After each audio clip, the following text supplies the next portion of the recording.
geerida xasuusnow haddaad geerida xasuusantay waa toosnaa waayo geerida garan maysid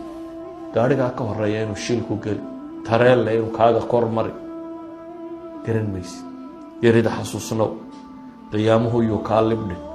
haddaad qiyaamaha ilowdo adduunuunu hortaada yaallo waagu markuu beriyo barnaamijkaad la soo kacdaa inuu yahay adduunuun hadduu noqdo waad ilowdo alxamdu lilaahi aladii axyaana bacda maa amaatana wa ilayhi nushuur qofka mu'minkii markuu soo kaco wuxuu xasuustaa in jaanis kale la siiyey waxaa mahad leh ilaaha nafta igu soo celiyey geeri dabadeed isaguna loo noqonayo wa ilayhi nushuur qiyaamaha ilaabina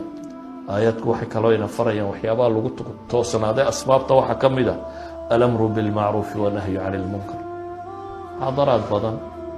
oo hore duuban waa helaysaan oo asbaab alistiqaama ah ama asbaab athabaati cala diin labaduba iyagoo duuban bay ku jiraan nadka ilaahay waxaan ka baryayaa subxaanahu watacaala annaga iyo idinkaba dembigeenna inuu dhaafo dembigii waalidkeen dhaafo intaynu ka naxayna dembigooda inuu dhaafo ubadka iyo caruuraa iyo haweenkan ilaahay inoo toosiyo dalkeenna iyo dadkeenna dad quman in alla ka dhigo dantooda aakhira iyo adduunma in rabbi tusiyo kuwii toosnaada ee jidka toosan ku toosnaada in rabbi inaga yeelo dariiqa toosnida in rabbi ina xasuusiyo iyo jidka lagu toosnaanayo inuu rabbi kuwa diinta ku sugma inaga yeelo